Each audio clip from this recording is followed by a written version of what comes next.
TV live ఆధ్యాత్మిక్ channel ప్రేక్షకులందరికీ స్వాగతం సుస్వాగతం. ఓం శాంతి. ఈరోజు ఎపిసోడ్లో మన ముఖ్యమైన అంశం కార్యకుశలతకు నిర్విరామ సాధన ఎలా చేయాలి. మనం అసలు కార్యకుశలత అంటే ప్రతిరోజు మనం చేసేటువంటి రొటీన్ కార్య వ్యవహారాల్లో సక్సెస్ఫుల్గా పర్ఫెక్ట్గా ఉండడమే కుశలత్వం. మరియు అలసట లేని సాధన ఇది ఎప్పుడు సాధ్యం అంటారు? ఆధ్యాత్మికత ద్వారానే సాధ్యం అవుతుంది. ఎంత పెద్ద గొప్ప కార్యాన్నైనా సరే మనం సక్సెస్ఫుల్గా ఒక పర్ఫెక్ట్గా చేయాలి అంటే దాని వెనకాల నిర్విరామ సాధన కావాలి.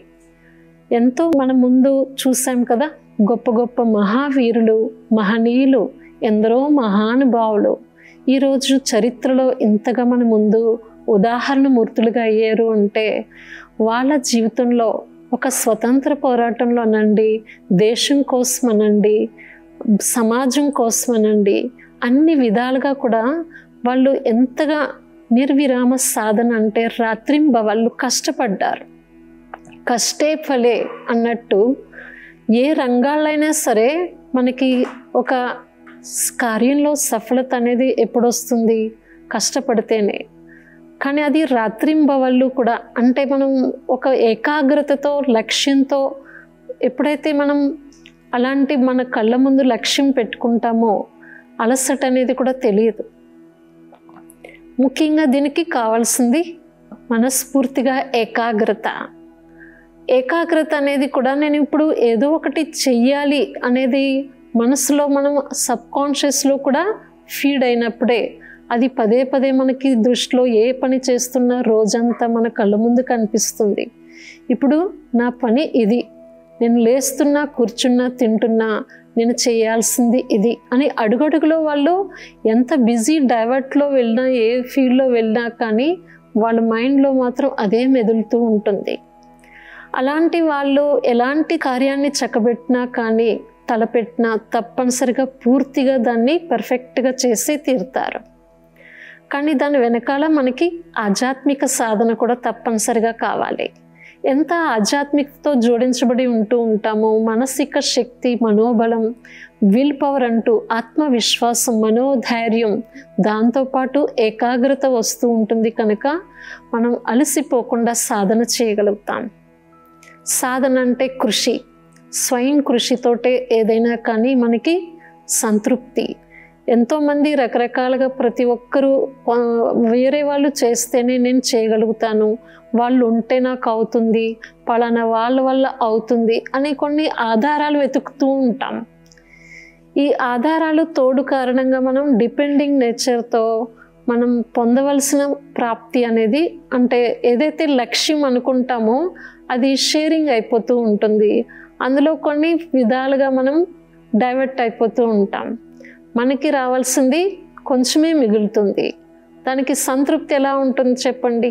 కనుక మనం డెప్త్గా ఆలోచన చేస్తే మనం అంతర్గతంగా ఏదైతే పెట్టుకున్నామో దాంట్లో మనం పూర్తిగా స్వీకరిస్తే మనస్ఫూర్తిగా నేను చేయగలుగుతాను, పర్ఫెక్ట్గా నా వల్ల అవుతుంది, ఇది 100% నా వల్ల సక్సెస్ అయ్యే తీరుతుంది అని దృఢ సంకల్పంతో పూనుకుంటే ఏ కార్యమైనా చక్కబెట్టగలుగుతాం. కొంతమంది కష్టజీవులు ఉంటారు. వాళ్ళు ఎప్పుడూ రోజంతా కష్టపడుతూ ఉంటారు. వెనక ముందు ఎవరి గురించి ఆలోచించరు, అంటే దిక్కావట్టు చూపించడానికి కూడా చెయ్యరు. ఎవరు చూస్తున్నా చూడకపోయినా కానీ మనస్సాక్షిగా వాళ్ళు నిజాయితీగా ఒక వర్క్ అండ్ వర్షిప్ అన్నట్టు ఆ వర్క్ మీద ఎప్పుడు కూడా వాళ్ళు చేసే పని మీద ఫోకస్ ఇస్తూ ఉంటారు. అలాంటి వాళ్ళే గొప్పవాళ్ళు. అలాంటి వాళ్ళే ఈరోజు మనకి ఎంతోమంది మహానుభావులుగా మనం చూస్తూ ఉన్నాం. ఇలాంటి వాళ్ళని మనం ముందుకు పెట్టుకోవాలి అంటే ఓన్లీ వాళ్ళ యొక్క యాక్టివిటీ, క్యారెక్టరు, చరిత్రలో మనం అనుసరించడమే కాకుండా ఆధ్యాత్మికతని అనుసరించడం కూడా తప్పనిసరిగా కావాలి. ఎందుకంటే ఇందులో మనకి ఎన్నో తెలియనివి అనుభవాలంటూ పెరుగుతూ ఉంటాయి. ఎవరి విశేషత, ఎవరి గొప్పతనం, ఎవరి ప్రత్యేకత ఏ ఫీల్డ్లో ఆ రంగాల్లో ఆ రకంగా సాధిస్తూ వస్తూ ఉంటారు. కానీ ఆధ్యాత్మిక రంగంలో ఏంటంటే ఆల్రౌండర్, అన్ని రకాల రంగాల్లో కూడా విజయాన్ని సాధించేటువంటి మెయిన్ విల్ పవర్ మనకి ఇందులో అందుతుంది. ఎప్పుడైతే మనసుకి ఏకాగ్రత వచ్చిందో ఆధ్యాత్మికత శక్తితో మనకు ఒక సృజనాత్మకత పెరుగుతూ ఉంటుంది. ఎప్పుడు అది ఎలా చేస్తే మనం తక్కువ సమయంలో అలాంటి సక్సెస్కి గమ్యానికి చేరుకోగలుగుతాము అనేది. ఇలా కొంతమంది ఇలా కష్టజీవులైనా కానీ వాళ్ళు డే అంతట్లో అన్ని రకాలుగా ఎప్పుడు కష్టపడుతున్నా కానీ దాని యొక్క శ్రమని కూడా గుర్తించాలి వేరే వాళ్ళు అనేది కూడా ఆశించారు. వాళ్ళ శ్రమని వాళ్ళు కూడా మైమరిచి ఆ లక్ష్యం పట్ల పూనుకుంటారు.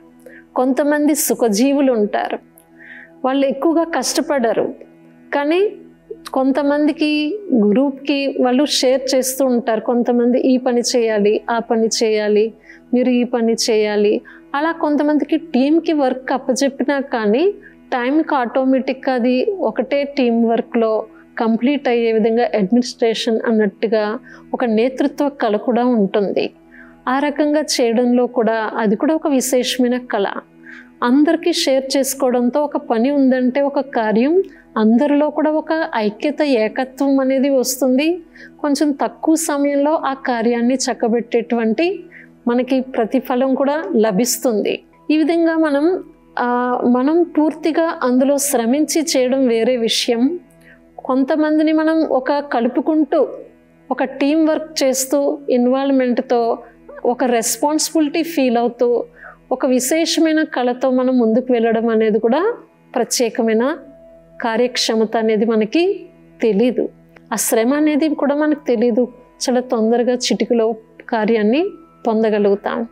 ఇలా అలసట అనేది ఎప్పుడు ఎక్కువ వస్తుంది అంటే అలసట లేని సాధన అంటున్నాం కదా, కానీ అలాంటి నిర్విరామ సాధన ఎప్పుడు చేయగలుగుతాం? మనసుతో ముందు అలసిపోకుండా చూసుకోవాలి.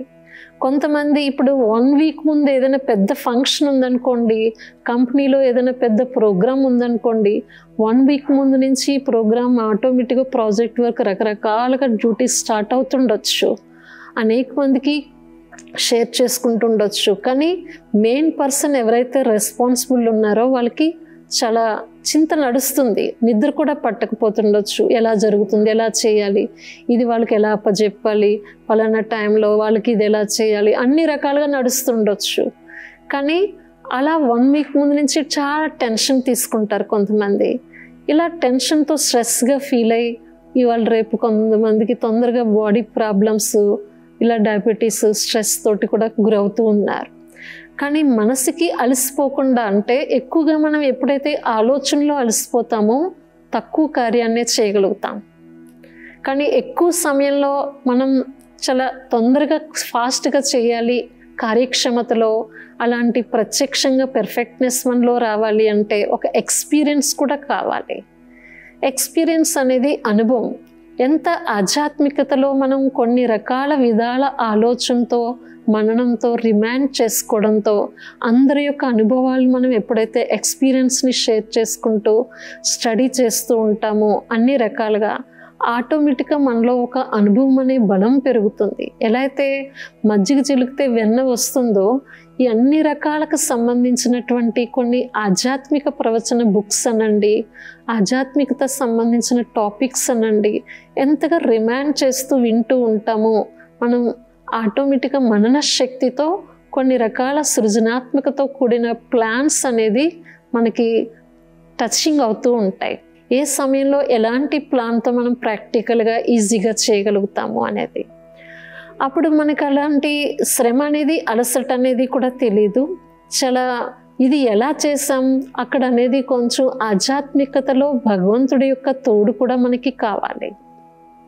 ఎలా అయితే తొందరగా కార్యంలో దేహదారి వ్యక్తుల యొక్క ఆధారాలని వెతుక్కుంటాం, కానీ ఎంతవరకు మనకి ఆ తోడునివ్వగలుగుతారు?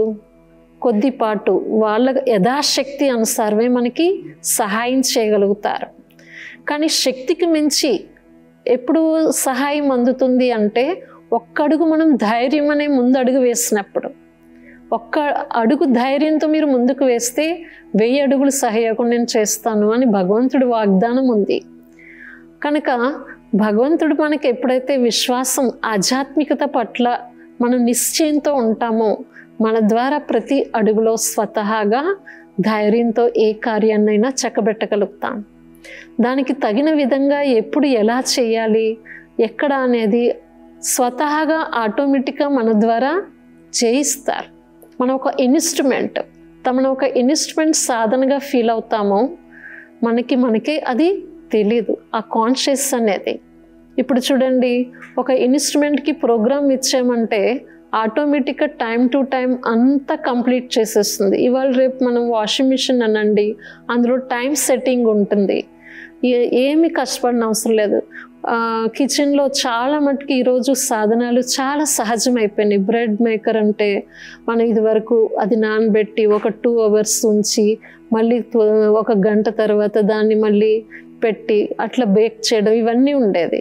ఇప్పుడు ఎట్ ఏ టైం ఒకటేసారి మిషన్లో మనం పిండి వేయడము, అదే కలుపుకోవడం, అదే మళ్ళీ బేక్ అవ్వడం, అలా స్వతహాగా ఒక 20 minutes దానికి టైం మేనేజ్మెంట్ ప్రోగ్రామ్ ఇవ్వడంతో టోటల్ తయారై బయటకు వస్తుంది అవుట్పుట్ అనేది. అలా మనం మైండ్లో కూడా ఇప్పుడు ఎలా మన మిషనరీని ఎలా మనం క్రియేట్ చేయాలి, ఇంటర్నల్లీ మైండ్కి ఎలా మనం ప్రోగ్రామ్ ఇవ్వాలి అనేది ఎప్పుడైతే మనం ఒక ప్రోగ్రామ్ ఫిక్స్ చేస్తామో, ఏ టైంకి ఏ టైం టేబుల్ ఏ రకంగా చేయాలి అనేది మనం మేనేజ్మెంట్ చేసుకుంటామో, తమ యొక్క నేతృత్వ కళతో స్వతహాగా అవి సమయ ప్రమాణంగా సిస్టమేటిక్గా మనం అనుకున్న దానికంటే ఎక్కువగా సక్సెస్ఫుల్గా పర్ఫెక్ట్గా కార్యాన్ని చక్కబెట్టగలుగుతాం. అలాంటి ఈశ్వరీ మిషనరీ మనకి ఇక్కడ ఆధ్యాత్మికత, రాజయోగ మెడిటేషన్ ద్వారా ప్లానింగ్ బుద్ధి, మన బుద్ధికి ఎలా ప్లానింగ్ ఇచ్చుకోవాలి, ఎలా మనం అది ప్రాక్టికల్లో తీసుకురావాలి, అలాంటి సహజ సాధన అనేది ఇక్కడ అలసట లేకుండానే ఎంతో పెద్ద పెద్ద ప్రోగ్రామ్స్ని, ఎంతో పెద్ద విఏపీస్ని ఇన్వైట్ చేయడంలో, అలాంటి ఒక 80,000 90,000 అలాంటి 1,00,000 మంది పబ్లిక్ని గ్యాదరింగ్ చేసేటువంటి అడ్మినిస్ట్రేషన్ కార్యక్రమం అన్ని చక్కబెట్టగలుగుతున్నారు అంటే ఒక స్త్రీ, ఇక్కడ ఈ స్త్రీయ శక్తి, భగవంతుడు ఇచ్చేటువంటి ఆధ్యాత్మికత శక్తి ద్వారానే తమను ఒక ఇన్స్ట్రుమెంట్గా ఫీల్ అవ్వడంతో, నిమిత్త భావంతో అలాంటి కార్యాన్ని మనం చక్కబెట్టగలుగుతున్నాం. ఆఫ్టర్ ఆల్ బయట ఫీల్డ్లో మనం ఎంతో ఒక పెద్ద టీం ఉన్నప్పటికీ, ఎన్నో రకాల డ్యూటీస్ వాళ్ళు షేర్ చేసుకున్నప్పటికీ కూడా కొన్ని సందర్భాల్లో సక్సెస్ఫుల్ కాలేకపోతూ ఉంటారు. కారణం ఇంటర్నల్లీ మైండ్ మేనేజ్మెంట్ ఒక మిషనరీ అనేది ప్రాబ్లం తేడా. కనుక మనం ఏదైనా సరే సాధించాలి అంటే దానికి ఒక బ్యాలెన్సింగ్ పవర్ కూడా కావాలి. బ్యాలెన్సింగ్ అంటే మనం ఎప్పుడు కొంచెం ఎదుర్కొనే శక్తి, ఫేసింగ్ పవర్, వచ్చేటువంటి కారణాలు, కొన్ని సమస్యలు, వాటిని మనం ఎలా నివారణ చేసుకోగలగాలి. కార్యం తలపెట్టాము అంటే తప్పనిసరిగా కొన్ని సందర్భాల్లో విఘ్నాలు, ఆటంకాలు, కొన్ని కారణాలు, సమస్యలు అనేవి ఎదురవడం సహజమే.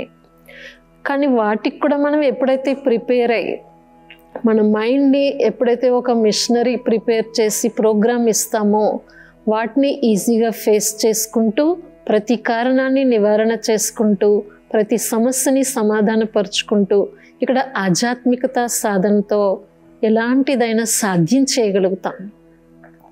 తిరిగి మనం కార్యాన్ని తప్పనిసరిగా సఫలీకృతంగా కంప్లీట్ చేయగలుగుతాం. పర్ఫెక్ట్గా నైపుణ్యత అనేది ఉంటుంది అన్నమాట. ఏదైనా సరే సగం సగం చేయడం, అనుభవం లేనిది ఎలా ఉంటుంది ఆ కార్యం, ఒక నియమ విరుద్ధంగా కనిపిస్తుంది. ఇక్కడ మనకి భగవంతుడు చెప్పే విధానంలో ఈ స్త్రీ కార్యంలో ఎలాంటిదైనా సరే మనకి ఎకనామికల్గా పొదుపుగా ఉంటుంది, చాలా సిస్టమేటిక్గా టైం మేనేజ్మెంట్తో ఉంటుంది, మరియు ఏది కూడా వేస్ట్ కాకుండా తక్కువ సమయంలో అందరి యొక్క విశ్వ బంధుత్వ భావంతో, యూనిటీగా, ఏకత్వంతో మనం చేయగలుగుతాం. అది ఆధ్యాత్మికత శక్తితో. అలాంటప్పుడు మనకి అలసట ఎట్లా వస్తుంది చెప్పండి? కనుక మనము రాత్రింబవళ్ళు కష్టపడకపోయినా కానీ మన మనస్సులో ఒక దృఢ సంకల్పంతో లక్ష్యాన్ని అంటూ ఎప్పుడైతే ఏర్పరచుకుంటామో, మన సబ్కాన్షియస్లో ఫీడ్ అవుతుందో, అది స్వతహాగా మన యొక్క బాహ్యపరంగా కార్యవ్యవహారాల్లో మన ద్వారా స్వతహాగా చేయిస్తూ ఉంటుంది. ఆటోమేటిక్ సిస్టమ్ నడుస్తూ ఉంటుంది. కనుక మనం ఇలాంటి కార్యకుశలత కొరకు ఏదైనా సరే మనం ఆలోచించాలి, అలసట లేకుండా మన సాధన ముందుకు వెళ్ళాలి అంటే మనతో పాటు ఆధ్యాత్మికత సాధనతోటే ఏదైనా సహజంగా సాధ్యం అవుతుంది అనేది మనం ఈరోజు ఎపిసోడ్లో తెలుసుకున్నాము. ముఖ్యంగా ఇందులో మనం ఈరోజు గుర్తించాల్సింది ఏంటంటే, మన మనసుతో అలసిపోకుండా తక్కువ ఆలోచనతో ఎక్కువ కార్యాన్ని చక్కబెట్టగలిగే ఆధ్యాత్మికత సాధన వల్లనే మనకి రుజువు అవుతుంది అనేది గుర్తించాం. కొన్ని సందర్భాల్లో మనం అనేక మంది ఇన్వాల్వ్మెంట్ కావడంతో కూడా కార్యం బిగాడిపోతుంది. అంటే ఒక్కొక్కరు ఒక్కొక్క రకమైన సలహా ఉంటుంది. ఒక్కొక్కరిది ఒక్కొక్క విధంగా తమ యొక్క అనుభవపూర్వకంగా ఇచ్చేటువంటి డైరెక్షన్స్, రకరకాల స్వభావ సంస్కారాల కారణంగా కూడా అది చెడిపోయే అనుభవం కూడా అవుతూ ఉంటుంది. కానీ ఇక్కడ ఏ విధంగా ఉంటుంది అంటే, అందరి యొక్క మనోభావాలు ఒకే రీతిగా ఉంటాయి. ఈ ఆధ్యాత్మిక సాధనలో ముందుకు వెళ్ళేటువంటి సాధనలో ప్రతి ఒక్కరూ కూడా ఫాలో చేసేది, అనుసరించేది భగవంతుడిచ్చేటువంటి ఆధ్యాత్మికత యొక్క డైరెక్షన్. ఇది చాలా శ్రేష్టమైన డైరెక్షన్. దీని అనుసారంగా అందరిది ఒకే రకమైన ఆలోచన ఉంటుంది. కనుక మనం ఎప్పుడైనా సరే ఏ రకంగా అయినా సరే ఇందులో సంశయపడి అవసరమే లేదు.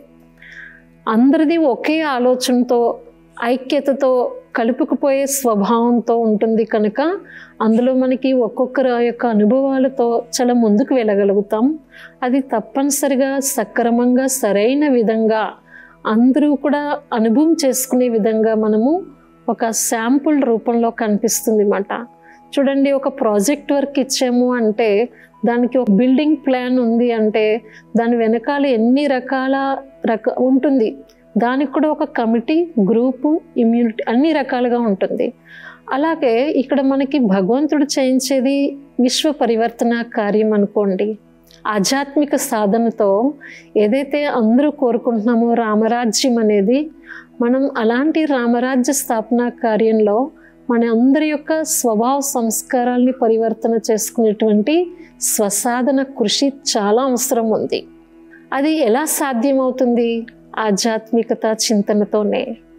ఎప్పుడైతే ఆధ్యాత్మికత కార్యంలో మనం అడుగు పెడతామో మనలో లోపల స్వతహాగా బలహీనతలు అనేవి తొలగిపోతూ ఉంటాయి. మనలో ఒక దైవత్వం, డివినిటీ అనేది ఇంప్రూవ్ అవడంతో ఒకరికొకరు ఆలోచనని కలుపుకునేటువంటి సలహా కలుపుకునే విధానంతో చాలా ఈజీ మెథడ్తో మనం ప్రాజెక్ట్ వర్క్ని కంప్లీట్ చేయగలుగుతాం. ఈరోజు చూడండి, బాహ్య ప్రపంచంలో ఏ కంపెనీలో అయినా సరే ఏదో ఒక ఈర్ష్యాద్వేషాలు, కాంపిటీషన్ అన్నిట్లో కూడా చాలా స్ట్రెస్ అనేది క్రియేట్ కావడానికి కారణం కాంపిటీషన్. ఒకరి సలహా ఒకరికి కలవకపోవడం. కానీ ఇక్కడ ఏకత్వంలో భిన్నత్వం అనేది కాకుండా భిన్నత్వంలో కూడా ఏకత్వాన్ని తీసుకొచ్చేటువంటి ఒక మంచి ప్రాజెక్ట్ వర్క్ ఈశ్వరి మిషనరీ అనేది మనకి నేర్పిస్తుంది అన్నమాట. అది ఆధ్యాత్మికత ద్వారానే. ఎంతగా మనం ప్రతి ఒక్కరూ కూడా ఫాలోఅప్ చేస్తూ ఉంటామో, మన యొక్క ఆలోచన విధానాన్ని మలుచుకుంటూ ఉంటాము, ఒక ఈశ్వరి డైరెక్షన్ అనుసారం ఆధ్యాత్మిక జ్ఞాన ప్రకారంగా నడిపిస్తూ ఉంటామో, మనం అనుకున్న కార్యాన్ని తప్పనిసరిగా నెరవేర్చగలుగుతాం. ఇది ఒక విశ్వ సమైక్యతతో కూడినటువంటి ఏకత. ఇప్పుడు చూడండి, ఒకప్పుడు మరి మన ఇండియాని మనకి నిజాం ప్రభుత్వం నుంచి మనకి స్వతంత్రత తీసుకురావడంలో కూడా సర్దార్ వల్లభాయ్ పటేల్ ఎన్ని రకాలుగా కృషి చేశారు. ఎంతోమంది ఒక రాజ్యంలో ఎంతోమంది రాజుల్ని కలిపి ఏకత్వంలో తీసుకురావడంతో మళ్ళీ మనం ఒక విశేష ధైర్యంతో, దృఢత్వంతో మన ప్రభుత్వాన్ని మనం మళ్ళీ స్వతంత్రంగా ఏర్పరచుకున్నాం మన భారతదేశంలో. ఇలా మహనీయులు, ఎంతోమంది మహానుభావుల యొక్క కృషి అనేది, వాళ్ళ వెనకాల కార్యక్షమత అనేది మనకి ప్రత్యక్షంగా కనిపిస్తూనే ఉంది. అది ఇక్కడ కూడా మనకి ఆధ్యాత్మిక సాధనతో బాహ్యపరంగా కాకుండా సూక్ష్మంగానే తెలియకుండా మానవ జీవితంలో ఏవైతే స్వభావ సంస్కారాల పరివర్తన ద్వారా మన ఆలోచనలో పొల్యూషన్ ఏదైతే ఉందో దాంట్లో కూడా ఒక పాజిటివ్ ఎనర్జీ క్రియేట్ చేయడంతో ఆధ్యాత్మికత ద్వారా మన యొక్క ఆలోచనలో కూడా ఒక సమైక్యత, ఇది చేయాల్సిందే, అవును ఇది ప్రతి ఒక్కరికి కావాల్సిందే, మనందరికీ ఉపయోగపడేది అనేది స్వతహాగా ఆటోమేటిక్గా అందరిలో అలాంటి ఆలోచన రావడంతో ఎంత పెద్ద కార్యాన్నైనా మనం సంపూర్ణంగా పరివర్తన చేయగలుగుతాం. ఇలాంటి ఆధ్యాత్మిక చింతన ద్వారా మనం అలసిపోకుండా అందరి యొక్క ఆలోచన యొక్క సమైక్యతతో ఎంత పెద్ద కార్యాన్నైనా పూర్తి చేయగలుగుతాం అనేది ఒక ఆధ్యాత్మిక సాధన ద్వారానే సాధ్యమవుతుంది అనేది మనం ఈరోజు అంశంలో మనం తెలుసుకున్నాము. మరియు నెక్స్ట్ ఎపిసోడ్లో ఒక అద్భుతమైన అంశంతో మీ ముందుకు వస్తాం.